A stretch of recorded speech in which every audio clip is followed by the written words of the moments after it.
Muraho neza, nizere ko buri wese aho ari ameze neza kandi Nyagasani akomeje kumurinda. Nanjye ndaho nubwo hari hamaze iminsi itari myinshi cyane ntagaragara, ariko nagarutse kugira ngo dukomeze twiganirire ibitwubaka umunsi ku munsi. Uyu munsi rero ndagira ngo twiganirire ku bintu bitari byinshi cyane, ariko nizere ko buri wese uri bubyumve ari bugire byibuze ikintu kimwe cyangwa se bibiri byamufasha muri ubu buzima bwa buri munsi. Ushobora kwibaza uti se noneho ni ibiki agiye kutubwira? Tumenyereye ko tuza tukaganira mu kwiteza imbere, dukora business, twihangira imirimo, twizigamira ibintu nk'ibyo ngibyo. Kandi nizere ko mu biganiro twatambukije byibuze hariho benshi byagiriye akamaro, nk'uko bamwe bagenda babitubwira ko wenda nk'urugero yari yarananiwe kujya yizigamira, ariko ubu ngubu atangiye kujya abikora kandi bigenda neza. Ni ukuri ndashimira buri wese ugira reaction y'ibyo twaba twakoze, akatubwira ngo ibi n'ibi n'ibi n'ibi byagenze gutya, muzongere mutubwire ibi n'ibi kuri ibi n'ibi. Uyu munsi rero ndagira ngo tuganire ku kintu abantu benshi bakunze kwibazaho cyangwa se bakunze kumva, nubwo abantu babivuga basa nkaho barimo batebya cyangwa se ari urwenya, ariko hari igihe ubitekerezaho ugasanga hari bamwe bashobora kugendera kuri ibyo bintu bavuze, ugasanga birabangije. Ikintu ngira ngo tuganireho ni ukuntu usanga nk'umuntu arakubwiye ngo umva ngo amafaranga ngo atari bukubakira inzu, ntakugurira imodoka, ugomba kuyubakisha umubiri. Cyangwa se amafaranga atakubakira inzu, ntabe yakugurira imodoka, donc ya mafaranga uba utari bufate ngo uvanemo ikintu gifatika, n'ubundi ntacyo amaze, genda uyubakisha umubiri cyangwa se ngo uyajyane ku byicungo. Ugahita wibaza none se ubundi amaherezo byagenda gute? Kukubwira ngo amafaranga abe menshi ahera kuri make. None ubonye make uragira urayariye, ejo ubonye andi urayariye, ejo bundi ubonye andi urayariye. Se azaba menshi gute? Ese urumva izo mvugo twagakwiye kuzikoresha? Hari igihe abantu bavuga ibintu bazi ngo ni brag bari gutera, ugasanga hari bamwe byangije. Twese twabikoraho iki? Njye inama nagira abantu bumva bene nk'ayo magambo ni ukutayaha agaciro. Bajya babifata nk'aho ari brag, umuntu ashaka gusetsa abantu, ariko ntibabiteho umwanya babitekereza cyane ngo bumve koko ko ibyo bintu ari byo. Ese urugero, niba ubonye 200,000, mu by'ukuri 200,000 ntabwo byagura inzu, 200,000 ntabwo byagura imodoka. Urabifashe byose uragira urabiriye, wubatse umubiri. Umubiri se urawubaka? Yego ntabwo nyine ibyo wagiraho byose ntabwo wabigeraho utubatse uwo mubiri, ariko ntabwo bivuze ko amafaranga yose wabona wajya yubakisha umubiri. Ibi birasaba kugira ngo tugire wa muco wo kuzigama, mpora mbabwira umunsi ku munsi.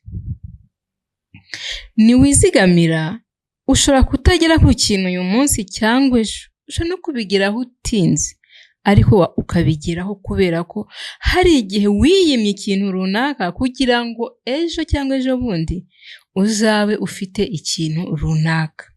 Ariko ntabwo amafaranga yose tuzabona tuzajya tugenda tuyarya ngo turi kubaka umubiri. Oya, ntabwo ibyo ari byo. Reka izo mvugo ntitwabuza amatwi yacu kuzumva, ariko twirinde kumva ko ari byo twakurikiza.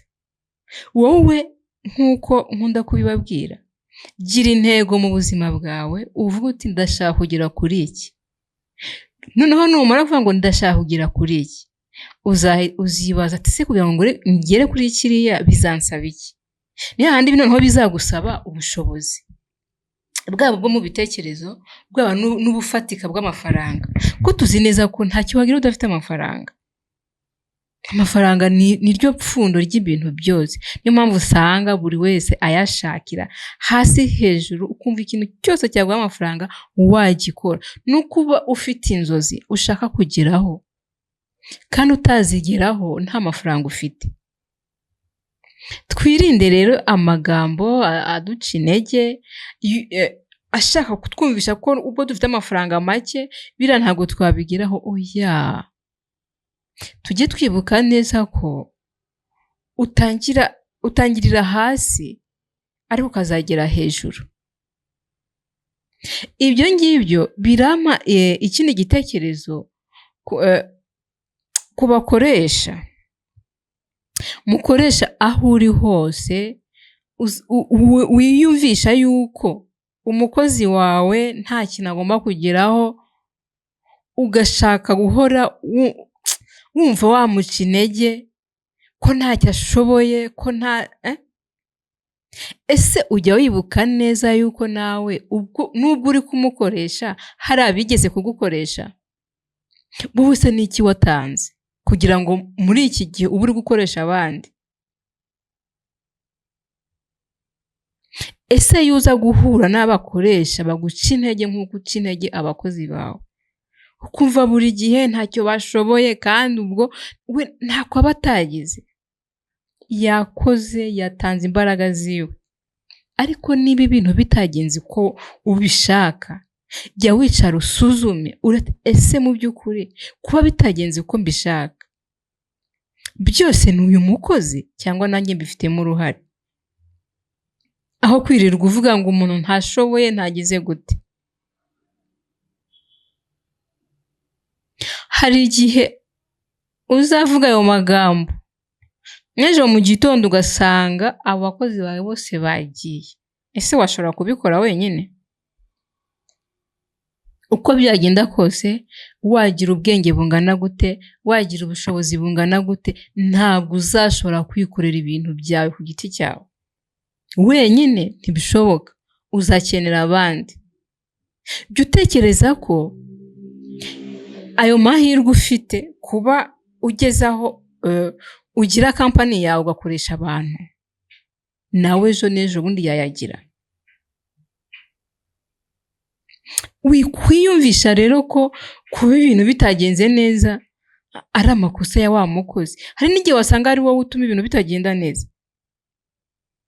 Ese ibisabwa byose wabimuhaye, ubona akazi ntikagenda neza?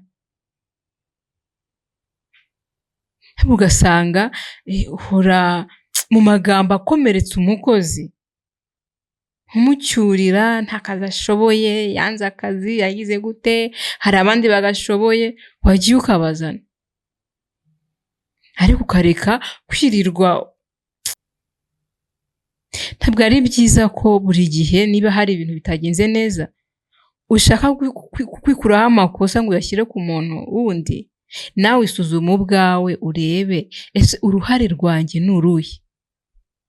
Uko byagenda kose ntabwo umukozi yakunda kampani yawe kurenza uko wowe uyikunze. Niba hari ikitagenze, isuzume, urebe uruhare rwawe, hanyuma ubone kujya kureba wa mukozi nawe urebe ko inshingano ze yazishyize mu bikorwa. Noneho mwicare muganire, mubwizanye ukuri, murebe aho bipfira. Aho kumva ko ibintu byose, amakosa yose ari umukozi, iki n'ibiki, ntabwo ariko byakagombye kugenda. Ntabwo ariko byakagombye kugenda. Ubwo rero tugarutse kuri bya bindi bya mbere byo kuvuga ngo niba tubonye amafaranga makeya tuyirire, ntabwo ari byo. Akazi kose waba uri gukora, amafaranga yose kaba kari kuguhemba, mu gihe utaragira ubwo bushobozi bwo kuba wakora ibyawe ukaba ugikorera abandi, iga strategy z'uburyo aho hantu wazahava kandi ukahava neza, apana kuhava nabi. kuko ntawamenya, hari igihe wazabakenera, hari igihe nabo bazongera kugukenera, ariko igihe wahavuye nabi ntekereza ko ari wowe wagira ipfunwe ryo kongera kujya kubasaba ubufasha, cyangwa se nabo baba bakeneye undi mukozi mu bintu runaka, kubera uburyo wahavuye ntibabe bagukenera.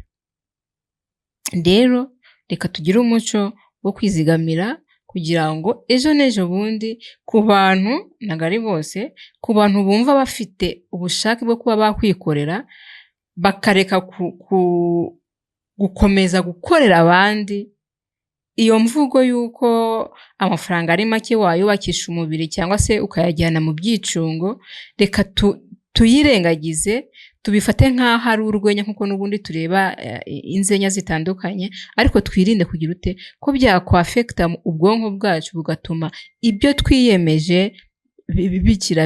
bivaho, cyangwa se bigira inzitizi kubera amagambo hirya no hino tudashoboye gukontorora, kuko ntabwo tuba tuzi aho yaturutse.